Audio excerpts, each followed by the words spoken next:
دور لگی ہوئی ہے پیسے والا بننے کی. ہر شخص کو ایک ہی دھن ہے, میں پیسے والا بن جاؤں, میں پیسے والا بن جاؤں. پیسے والا بننے کے لیے کہاں رہنا ہے, کیا رہنا ہے, کس کے ساتھ رہنا ہے, کچھ بھی کرنا ہو میں کرنے کے لیے تیار ہوں. یار یہ بتاؤ پیسہ کیسے آئے گا؟ ایک ہی بات ہے یار, پیسہ کیسے آئے گا, میں کماؤں گا کیسے, مجھے اتنا بتا دو یار. ارے خدا کے بندو, تمہیں پیسہ کمانا ہے تو پیسہ حلال طریقے سے تو کماؤ یار, حرام طریقے سے کمانے کا کیا فائدہ؟ اس پیسے کا کیا فائدہ جو قیامت کے دن ہمارے لیے آگ کا سبب بن جائے. ہمیں رہنا کتنا ہے یہاں پر؟ 10 سال, 20 سال, 30 سال, 40. اپنی پرسنل بات کریں, میں اپنی ذات کی بات کروں.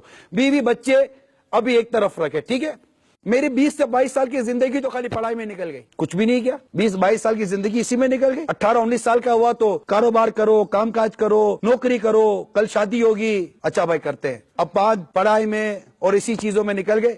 25-30 سال کا ہوا, شادی وغیرہ ہو گئی. اب شادی ہو گئی, 1.5-2 سال ہوئے, 2-3 سال ہوئے, اللہ کی رحمت سے بچے کی ولادت ہو گئی گھر میں. اب جناب میں 28-30 سال کا ہوا تو ایک بچہ ہے. اب میں اپنے لیے تھوڑی کما رہا ہوں, میں تو ان کے لیے کما رہا ہوں. بھائی میرا پیٹ 5,000 روپے میں بھر رہا ہے, لیکن مجھے گھر چلانے کے لیے 15,000 روپے چاہیے. پھر اللہ کی رحمت سے ایک بچہ اور ہوا, پھر ایک بچہ اور ہوا, 2-3 بچے ہو گئے. اب جناب مجھے 25-30 ہزار روپے چاہیے. میری زندگی 35-40 سال کی تو اسی میں نکل گئی. اب میرے بچے بڑے ہوئے, 15 سال 20 سال کے ہوئے, مجھے ایک ایکسپیکٹ ہے کہ میرے بچے جب بڑے ہو جائیں گے میں تھوڑا آرام کر لوں گا, اور آرام کروں گا تو بچے کما کر مجھے کھلائیں گے. باقی میں مشین کی طرح چل ہی رہا ہوں. اب اگر اللہ کی رحمت سے کوئی ایسی اولاد نصیب ہو گئی جو فرما بردار ہے, اطاعت گزار ہے, اور ہمیں کوئی کما کر کھلائے گی بھی, یا ہمیں کوئی ریسٹ ملے گا بھی, تو مل بھی گیا تو کتنا عرصہ, 8-10 سال, 15 سال, 55-65 تقریباً, اس میں تو آدمی مر جاتا ہے. تو رہی کتنی زندگی ہماری, اور پھر اس کے لیے آرام کما کر قیامت کے دن اللہ کے حضور حاضر ہونا, کہ پھر یہی بیوی بچے اللہ کے حضور حاضر ہو کر خود فریاد کریں گے کہ اس سے حساب لے, اس سے ہم کو حرام کیوں کھلایا. اس وقت اگر ہم کہیں گے حرام تو تمہارے لیے کمایا, تمہیں یہ کہنا تھوڑی کو مانا جائے گا. بیوی بچے ساری نیکیاں لے لیں گے, بیوی بچوں کے گناہ لاد دیے جائیں گے, اور پھر ایسے شخص کو جہنم میں ڈال دیا جائے گا, اور کہا جائے گا یہ وہ بد نصیب ہے کہ جس کے اوپر اس کے اہل خانہ کے گناہوں کا بوجھ ہے. انہی بیوی بچوں کے لیے حرام کمایا, اور انہی بیوی بچوں کے لیے ہم جہنم میں چلے جائیں.